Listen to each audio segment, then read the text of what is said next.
Hey there, everybody. We are starting over.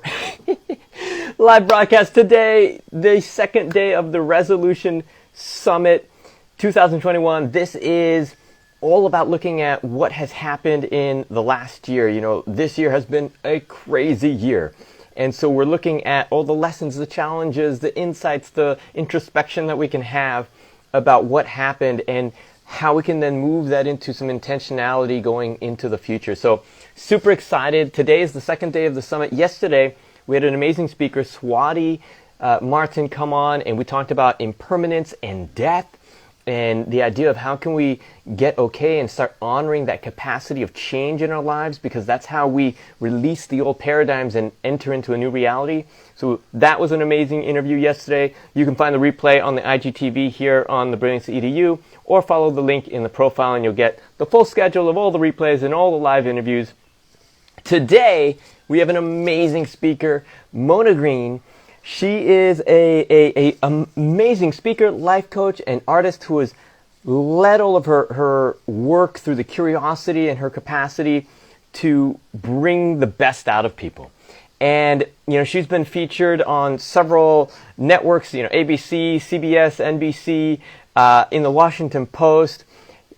This woman is amazing. Actually, one of the things that I think is most amazing about her is she was selected by the Obama administration as a leading change maker for gender equality. So you know this woman is bringing powerhouse impact to the world and change, and it's amazing.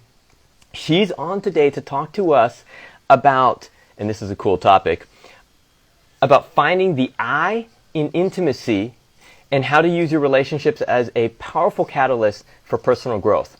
Now, anybody who has done a lot of personal growth and thought that they were on the top of the world, knew everything, and then they got in a relationship, know exactly why this talk is going to be amazing, because when you enter a relationship, it's a whole nother level of growth that you can have. So super excited to have MonaGreen on with us.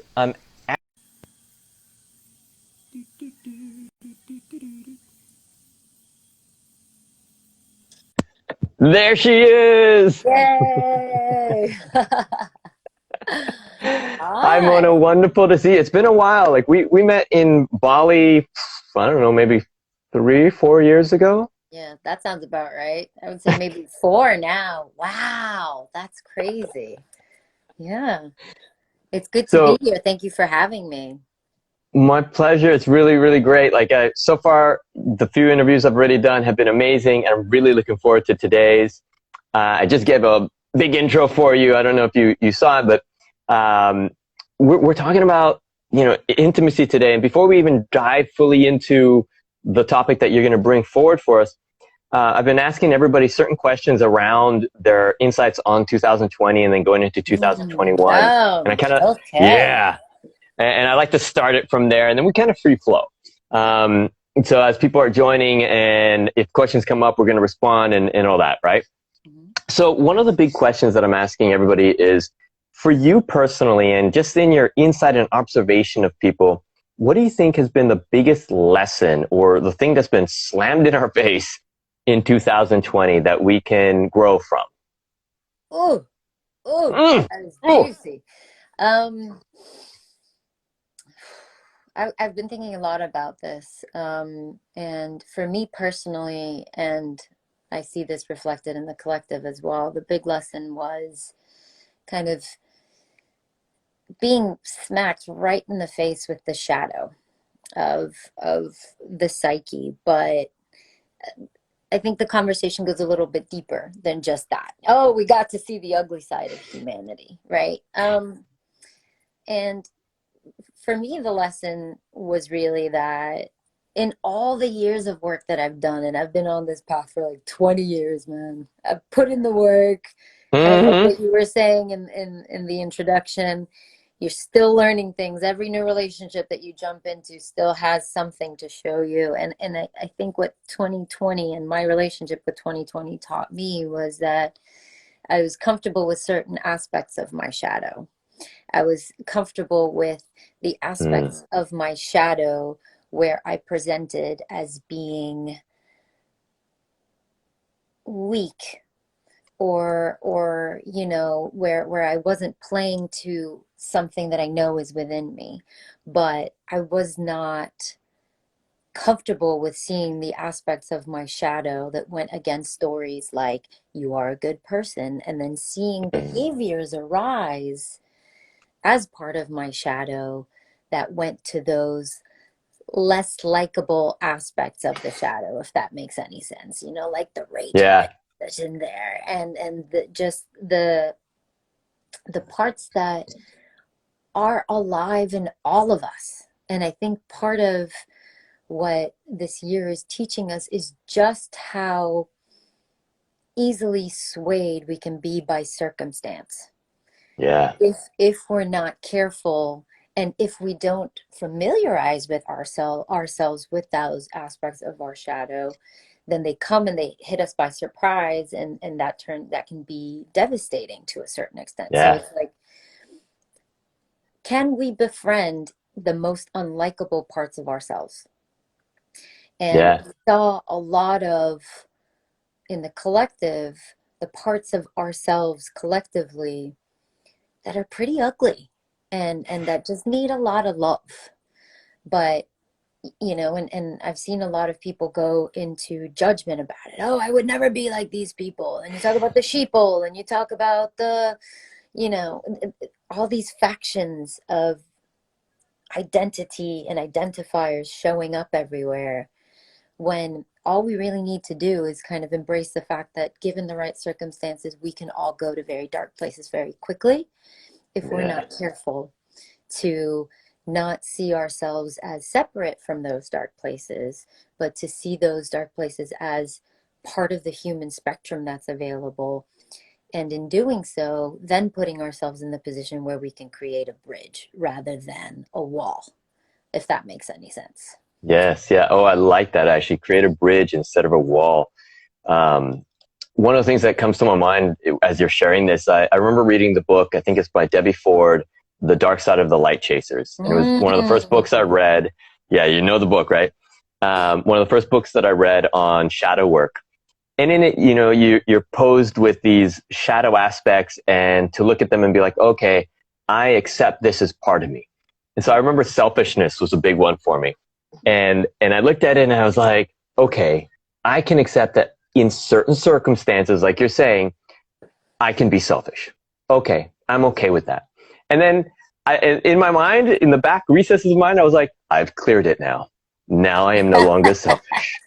I'm comfortable with the shadow now, until it showed up in my external world. As soon as somebody, I think it was because I ate the last piece of a cake and somebody had been eyeing it, and they're like, well, that was kind of selfish. And I was like, no, I'm not selfish anymore.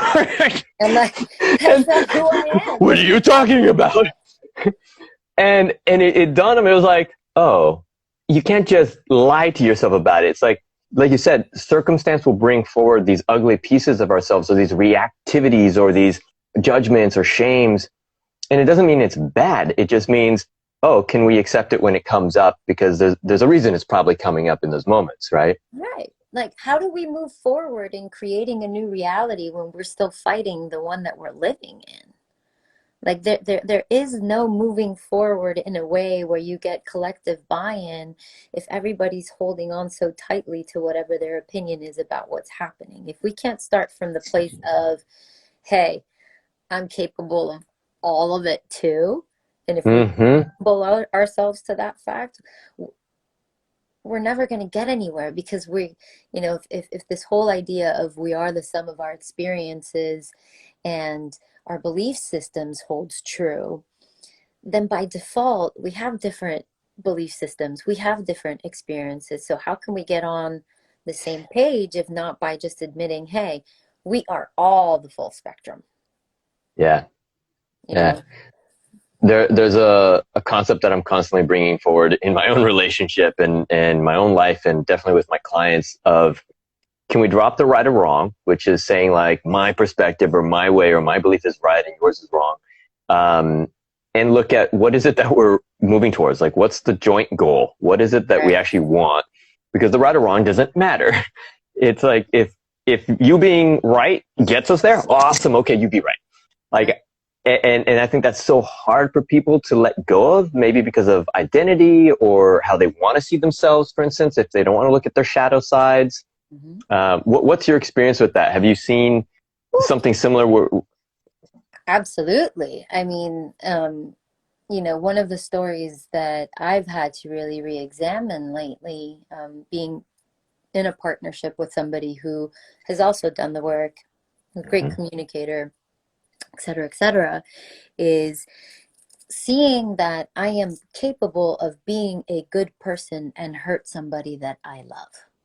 Mm, And mm, not being so in love with this idea of being a good person that it inhibits me from seeing whatever it is that they're saying and where it does land. yeah, And having that reflection in a partnership illuminate a potential shadow aspect that I might not be seeing or paying attention to, right? And one of the tools that I find um, really useful in relating in this way and coming to terms with something like that coming up in the field is really making the decision of treating the relationship almost as like a third entity. hmm, It's like, these are my needs, these are your needs. Let's actually co-create what the needs, requirements, non-negotiables, et cetera, are for the relationship. And so if we find ourselves in a place where something's not jiving, then our natural instinct isn't to go to, it's me against you. It turns into a conversation of, oh shit, we have a user manual for how to do this. yeah, Awesome. Let's and the reactivity in a way becomes a little bit diffused because it's not you against me, it's us together against the problem. And it's going to that place of respecting the entity of the relationship that you've created so that it can continue thriving. yeah. I like that. I've often thought of we look at the word relationship, and it's it's the ship. It's a relation on a ship, a container, and you're calling it like another entity. It's like, well, two people came into a container. Right. That container has its own variables, its own physics, its own reactions, everything, and it depends on what we're doing inside of it. Mm-hmm. So yeah, I really like what you're sharing there. No, and I love I might actually use that moving Please forward, the take it. idea of a ship, right? Because it's okay. So, when you go on vacation, you have a choice of what baggage you take in there too, Yes. right? So it's like, Yeah. I'm gonna Yeah. take a very light carry-on with me. Yeah. And so when something that is baggage that doesn't belong there shows up and you're open enough and transparent enough in your communication with your partner, you can hear hey, that may have been your previous relationship, but that's not this container. We're on a different cruise. We're Yeah. in the Caribbean and you're Yeah. talking about Alaska right now. So like, you know what I mean? I love that metaphor. Thank you. Yeah. Yeah. We can take it even further. If you're traveling and you're getting onto a vessel, a vehicle of some form, of some container of that relation, and you're carrying your baggage, what do most people do? And I would say it's expectation that creates this when they get charged for having too much baggage, Sure. right? I mean, a variety of things. You can have the reactive in reaction, which would be like, well, let me point out all the baggage that you're bringing in the relationship. Or depending on where your conversation with yourself lies, you can go into a deep kind of spiral of self-loathing and being like, oh my God, I have Yeah. all this baggage. And you start Yeah. creating your own baggage on top of that, Yeah. because it's not just what you've heard from other people or other Snowball. energies that you're carrying with you. It's now you're adding to the pie, you know? Yeah. Yeah. Yeah.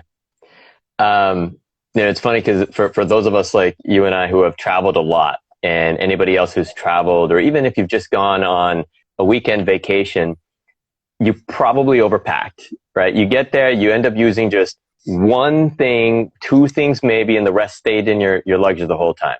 Mm-hmm. And I think that's the same thing when people enter in relationships and things like this, of this whole metaphor that we're talking about, that Mhm. if you go into it trying to pack every possibility of how, and most of those are defensive, protective, like, I need all these layers to hide those shadows that we were talking about, Mhm. kind of stuff. Whereas you're not going to use any of it, but it's weighing you down and it weighs the relationship. Mhm. Totally.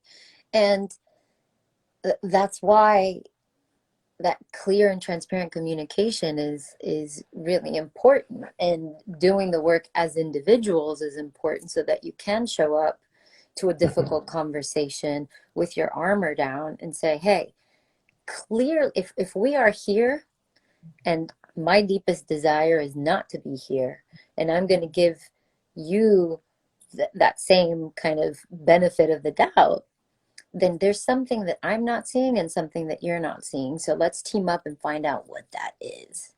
Like, I had a really beautiful, difficult conversation with my partner a couple of days ago, and it was all about um, a pattern that he noticed that was arising in our relationship, um, when there was a specific kind of trigger involved.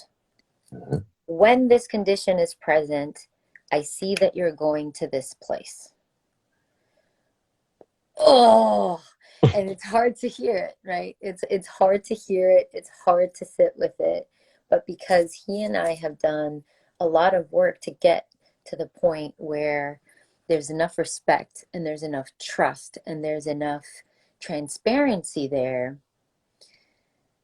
I felt comfortable enough not going into, oh my God, but I'm a good person, blah, blah, blah, blah, blah, blah. Yeah, And yeah. like really just sitting with what he said and seeing how clearly the pattern is there, right? And the beauty of that, this is a conversation about intimacy at the end of the day, Yeah, right? So it's yeah. like using those moments of just raw vulnerability. Oh my God, I'm at the top of the highest mountain in the land with the sun shining on me and I'm completely naked for everybody to see. Ah! Those are the moments where you get the opportunity to really deepen your connection with somebody Yeah. if they hold it and they treat it with the care that a moment like that requires. And you can only really do that if you're in a position with yourself where you're comfortable with what you're bringing to the table. Yeah. And essentially that as partners, you're on the same team. You're Right, there for a mutual goal, not, again, not the right or wrong, not the let me protect myself, but we have a goal together and we're moving towards. right. What would you recommend? And especially as, if people have been faced with a lot of their internal and their self shadows, and probably even more so if they're in relationships, things that came up. I know a lot of people that relations were really challenged this year because they suddenly were spending a lot more time together as they Mhm, were isolated, mhm, with each other. So as those shadows have come up, and if they haven't already done the work, because mhm, I think we're lucky in the fact that we've been in personal development for a long time. We've gotten a tool belt. mhm. Most people don't have that, and they're Yeah, in the deep end already. yeah. What would you suggest as they move into 2021, as they kind of hopefully clear out the canvas, that they cultivate as practices, whether it's communication kind of practices or ways of interacting with their partners, to help bring the safety for those kind of talks and that kind of vulnerability? Oh, that's a great question. I think first and foremost is a flexible mindset to the concept of self, right? Because if it's coming up during COVID and it hadn't come up before, it doesn't necessarily mean that there's something wrong with you. It just means that something hadn't been looked at that's coming to the surface. Something, you have new data bubbling up. So just being flexible with, you know what, this is a learning experience for me right now above anything else is really useful. Second, I would say is to understand that whatever it is that you're facing is triggering you because there's something inside of you that is already hurting and wounded, and you're being reminded of that somehow. Hmm. And it's usually, in my experience, a discussion of a need not being met. Is your need of certainty not being met? Is your need for significance not being met? Are you feeling disconnected and unloved? And all of that may have been happening and possible pre-COVID, and now you just Hmm. can't run away from it, Yeah. right? So this is a really valuable opportunity, that if something is popping up to say, hey, I'm getting to know myself, and this idea of self is ever evolving. If I'm being triggered, it's because I'm being shown something that needs to be looked at. And then the third part of that recipe, I would say, is embracing curiosity as the most important part of that toolkit. If you're just starting out with the assembly of what your toolkit's going to be for moving forward, then look at what kind of you can't immediately have an answer to, or look at where you immediately have an answer for something, Ooh, I like that. right? There's nothing obvious about what's going on if you're being triggered by something that you haven't been triggered before. So curiosity is really your best friend in this scenario, where it's like, okay, you know, am I going to my pre-canned speech about this type of situation and it's no longer Yeah. working anymore? Or shit, am I actually missing something here? And so Yeah. that would be the first thing, those the first three things that I would consider kind of trying to tackle that. I love that. Curiosity is like a key word for me. I'm always sharing that same concept, and you just took it to another place. I'd never thought about being curious about the knee jerk reactions that you have. Be curious about the immediate, like, oh, I know this. I know how to respond to this. It's like, oh, do you, or is that like scripted that you've been repeating? Like, is there Right. another way? I really like that. Yeah, because if it's a pattern that has served you in the past, then maybe your instinctual reaction may have been good for those situations, but is no longer serving, and something that you're on the Mm, path to outgrowing. So it's yeah. it's a time to kind of question everything, really. Um, Yeah. which I know to a lot of people adds to the sense of overwhelm, because it's like, oh my God, I need a raft to hold on to. Um, but at the end of the day, and you'll have to pardon my French here, but the only way to become truly unfuckwithable is when you realize that the raft isn't anywhere else, but in your ability to navigate. Yeah. You know, Yeah. it's the guy who has the answer immediately is not the smartest guy. The guy Well, who sits with the question is potentially going to get you closer. yeah. That brings up another question, especially when we're thinking of relationships and how we can find personal growth from that. People think differently, right? Like some people have a very linear process. Some people have more of a chaotic. Like I'm very chaotic. My partner's very linear.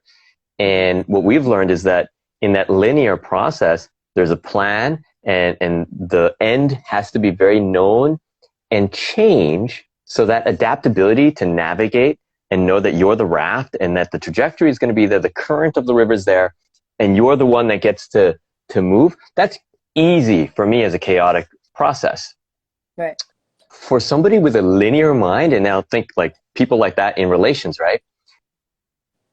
How does it happen outside of, I think maybe trust and surrender to each other is probably a big one, so that you can be supported.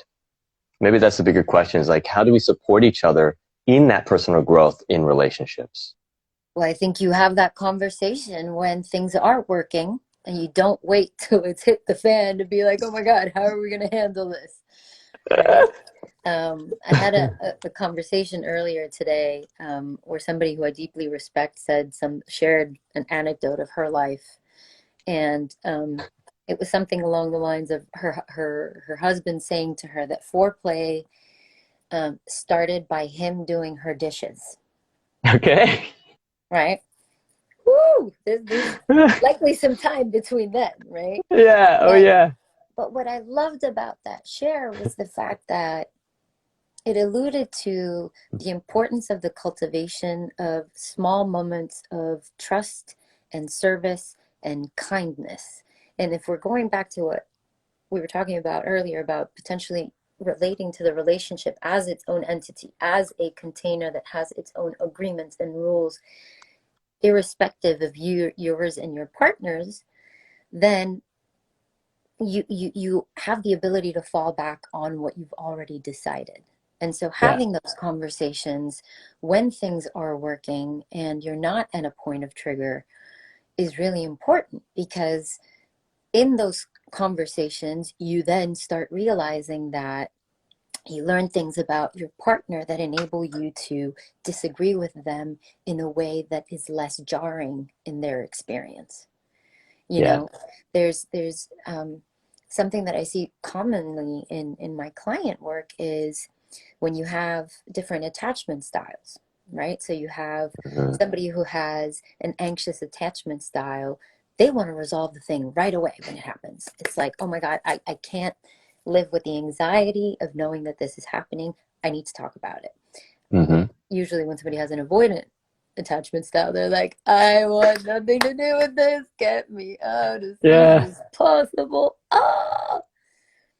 And that can be equally traumatic for both. If we talk about it too soon, it may be traumatic for the person who needs a little bit of space. If we talk Yeah. about it too late, it can be equally violent, because you're making the person who defaults to anxiety go through this experience as well. So if you have a simple conversation about it, about, hey, I noticed that when we fight, we go to this place that makes both of us unhappy with this. What would it look like for us to actually decide what this looks like? So that, again, it's not about your reactive selves making the decision. It's you guys having the user manual. They can be like, that's what we agreed to. That's what we're going to do. And that way, both of you feel held. Both of you feel like your needs are being respected, because it's something that you've already given the green light to. Yeah. Yeah. I also like even just the idea that, whether it's the user manual or the relationship as a separate entity kind of thing, it takes it away from it being about the other person. Because I think a lot of times the trigger happens and the response is, whether it's an anxiety or avoidant, there's a threat, and that threat is the other person. Right. Rather than, wait, the container is being triggered right now, or this or that. And yeah, I really like that it's separate, because then you can go, okay, wait, as a team, we're going to go in there, figure out what's going on, look at the manual. Right. And Carmen actually just shared something that I think is really important to note. It's hard when Mm-hmm. people have different processing styles. It's not like an instant, hey, we have this thing and it's going to be great. It's like, oh my God. So if you have different processing styles and one partner needs more time than the other partner, then the way to help the partner who would rather resolve things sooner rather than later to not feel the violence of waiting too long Mm-hmm. is having a conversation of, okay, clearly we're needing different things right now. Take your space. When can we talk about it? And Yeah. giving the timeline an end, so that it doesn't turn into the perpetual waiting, which can be devastating for somebody who feels like they need resolution right away. Yeah. Yeah. Leaving somebody hanging who has a profile of anxiety can be really, really traumatic for a relationship. I hope that helped, Carmen. If you want further clarification, let us know. Just type in your question. Yeah. It's a great comment by Carmen, and your response to it is wonderful. Acknowledgement is the key that I always find. Like I'm probably the anxious type, right? If something's going on, I want to clear it fast. And because I have the tools to clear it, it's like, let's just talk about it. And then my partner is probably more the avoidant. She locks down. She needs time to decompress. And then she's incredible with her clarity after that. But I'll be like, yeah, but just talk to me now. Right. And all I really need is for her to acknowledge. And I think that's the key right there. What you just said is to say, okay, there is something going on. And here, like, let's talk about it at this time. Like, being specific is also probably big because Oh, otherwise it's just totally. this Because like vagueness. right, the vagueness is a problem for both of you. Why? Because if you're an avoidant type, then you can use the we don't have to deal with that. So let me not process the thing that I just said I was going to Uh-huh. process. And for the anxious type, we already discussed it. So it's super useful to um, see this as something that you're doing together, a joint decision that you're making, Yeah. placing the needs of the relationship first. And by doing so, you prevent potential resentments from popping up, because if you're violating your own boundary or you feel like you have to talk about something that you're not prepared to talk about, that can be really tough too. Yeah. Yeah. I'm going to bring together some of what we've already talked about because we like I love these conversations. We get deep into stuff, and then you go over here, and then over here. It's like, and it all fits. So Yeah. we're talking today with MonaGreen about the I in intimacy and how we can use that as a catalyst for personal growth. And so far, we've talked about this idea of looking at our shadows, and that being one of the biggest things that people got hit, like just slapped in the face with in 2020 was there's a lot of parts of ourselves we didn't want to look at. We were probably happily busy, distracted in the world, in our jobs, in our social, and in all these things. But all of a sudden, isolated and locked down at home, we're looking at the stuff, or especially if locked down with a partner, we're having to look at what's really going on. And that has caused the shadows to come up. And so now we're talking about how do we converse with the other to have that personal growth of looking at the shadow and moving forward with it. Mm-hmm. All that said, and you've shared some great ideas about, the tool set of curiosity is a big one moving into 2021 so that you can become more aware of where something's coming from and how then you can communicate it with your partner. Mm-hmm. Another big one I think you just said, which is, deal with it before the conflict is there, meaning like don't try to be like, okay, look, hey, let's have a plan about this when things are being thrown across the room. It doesn't work, but rather plan ahead, like cultivate those moments, like you were saying, of trust and service and kindness, so that there's a foundation and a manual and a container that you can look and be like, okay, here's how we're going to deal with it when that happens. What else would you say specifically to the topic you're talking about? I find it very interesting. The name that we chose was the eye of intimacy. How do you see this individuality as being a strong facet of partnership?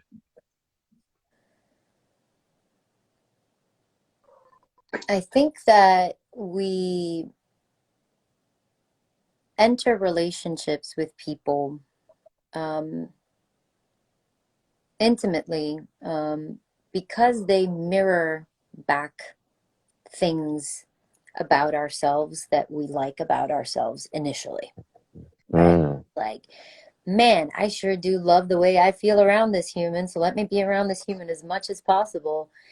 And as intimacy deepens in a relationship and you start going into the depths of yourself and your partner and the hiding that you may have been able to do when the intimacy isn't that deep is Mm-hmm. no longer on the table, that's when we start also seeing a lot of the mirroring of the things that we need to work on and the shadows that we need to look at. So every time, somebody taught me this so long ago, I don't even remember how long ago, but anytime that you're pointing the finger and you're wanting to Mm-hmm. say to somebody, right? But Yeah. I've taken it a step further because you have the Oh. finger pointing at them and there's Uh-huh. three pointing at you.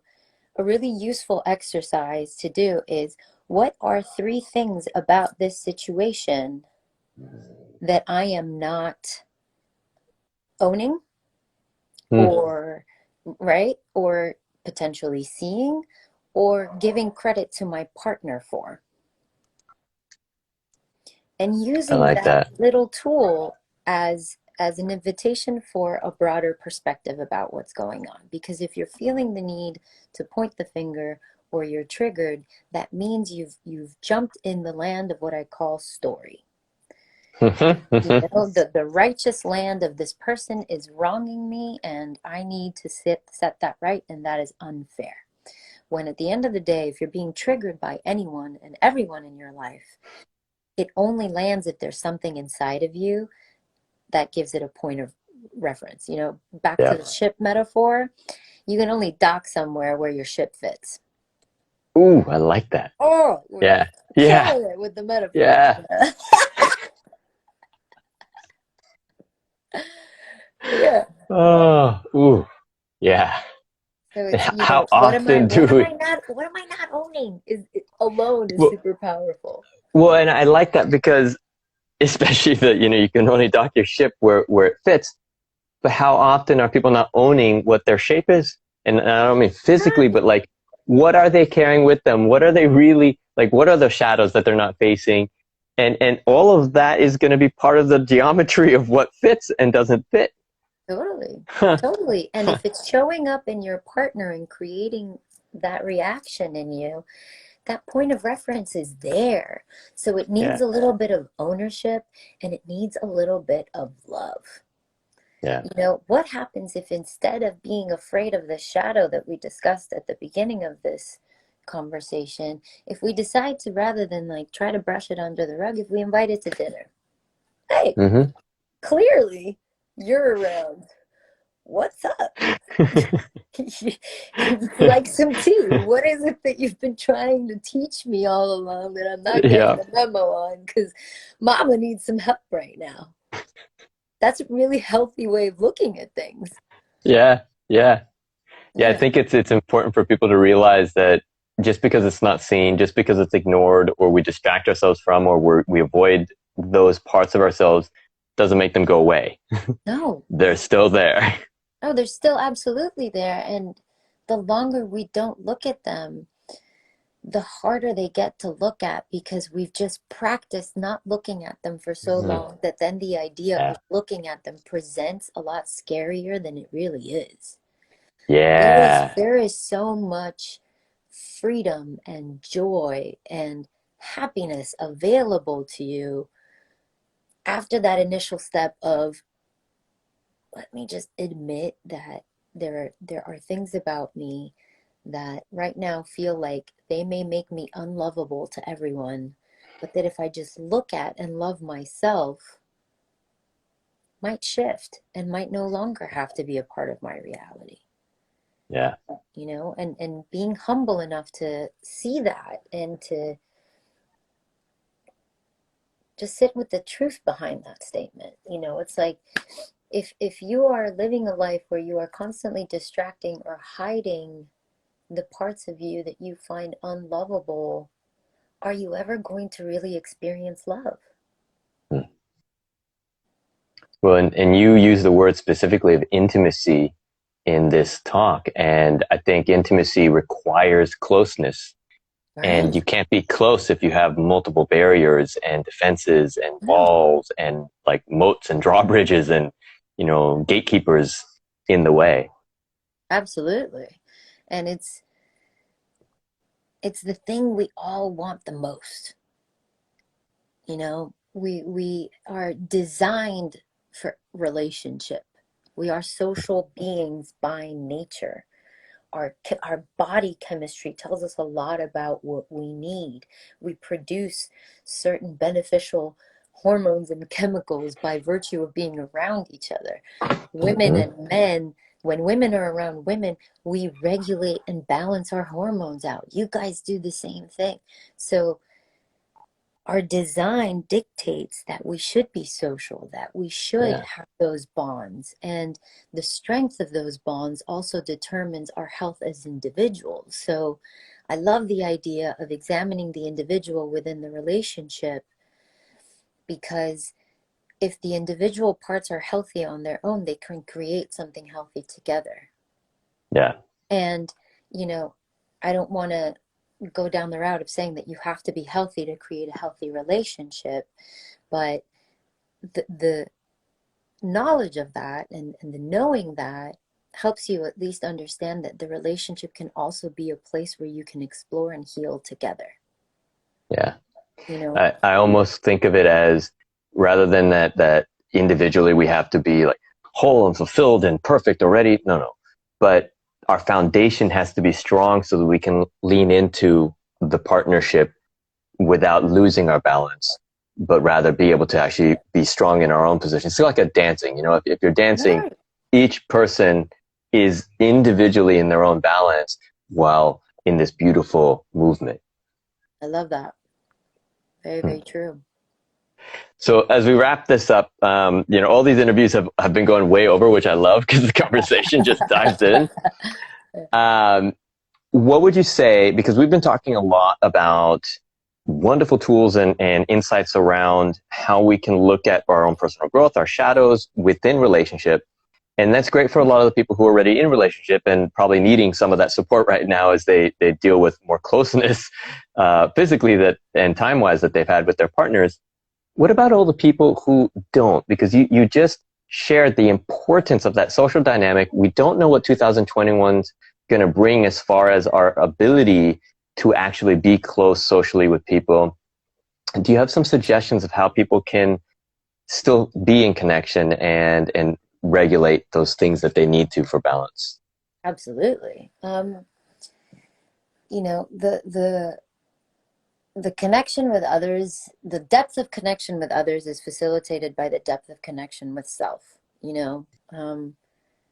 One of the biggest things that I learned from spending a lot of time living alone, kind of in nature, Mm. um, was that loneliness only ever popped into my field when I felt disconnected from myself. Mm. So Mm.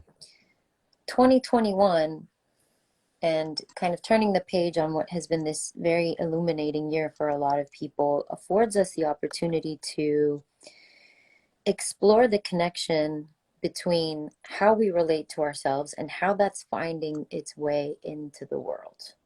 Mm. Because you can have intimacy in a place like this, in a container like this. I'm going to walk away from this conversation feeling yummy, Yeah. right? I'm not going to watch 4 hours of Netflix and feel the same way. Yeah. And that's because I've realized that a part of that desire to connect and that almost social genetic makeup of mine requires this idea of connection. And me connecting with myself has shown me that connecting deeply with other humans is a priority. And so I've made it a priority. Yeah. So, and that's a long way of saying, you know, figure out what it is that makes you feel good at that deep level. Don't chase pleasure, chase joy. Because Hmm. pleasure can be an invitation for distraction. Joy, that fuller feeling of, damn, that felt really good to hear, or wow. Those moments where you connect with something a little bit bigger, you connect with your humanity, is what would be really good for us to focus on moving forward. Because you're right, we don't have the ability to connect in the physical like we would ordinarily. Yeah.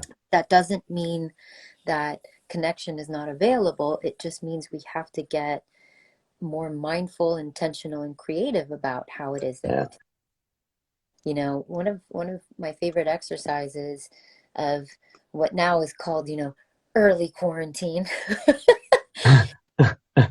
was seeing how, people were getting creative in the way that they were zooming because they were zooming so much with everybody. So it was like, Right.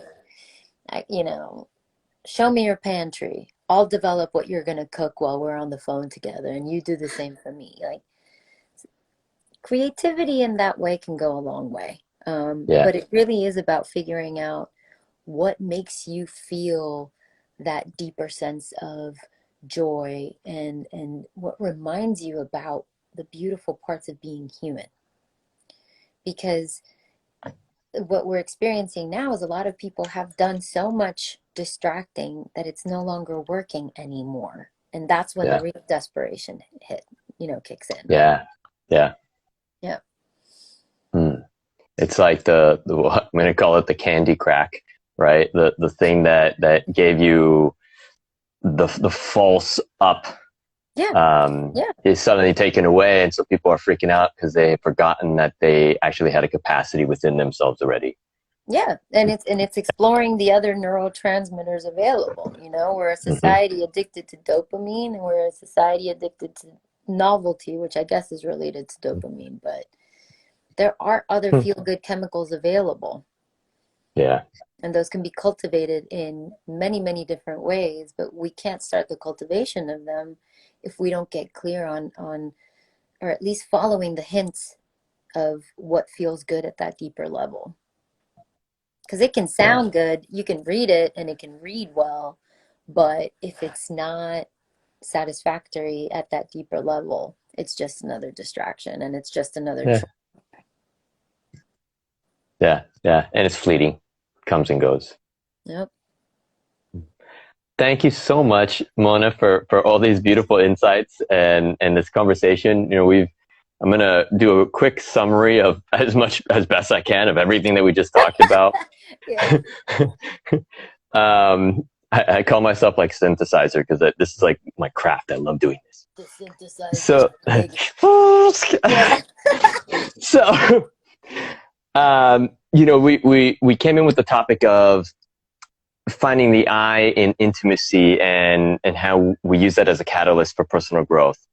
And we talked about what individuality means within partnership and how we can, from a strong foundation, lean into that relationship as a team so that you can dive into the shadows. And these are the things that came up so strongly in 2020 is our shadows, so that we can look at them and not be afraid that we're alone or lonely, but that we're actually there with a capacity of our own self-cultivation, our own awareness of what we really want and can feel, and then how we then complement that with a partnership.